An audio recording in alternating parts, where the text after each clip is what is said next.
К чему вам нужно быть готовой? Ой, слушайте, к какому-то путешествию, к дороге.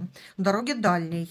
Дальней, сложной, тяжелой. Может быть, не захотите уезжать, может быть, тяжело будете двигаться, да, как-то вот вам на душе будет такое ощущение, как будто одни вы в этой дороге, одна, и едете далеко, и никто вас не поддерживает, и вам сложно, и вам тяжко. Но посмотрите, тут импульс хороший, импульс, который говорит, что вам понравится, вам будет радостно, а еще вас там ждет какое-то счастье. Девочки, денежное счастье, деньги прибудут благодаря этой дороге. Найдете какой-то шанс очень выгодный для себя, очень удачный, поэтому не отказывайтесь, да, слушайте. Ну вот здесь прям и лев сдох, черная полоса у вас заканчивается, и наступает какая-то полоса благоденствия.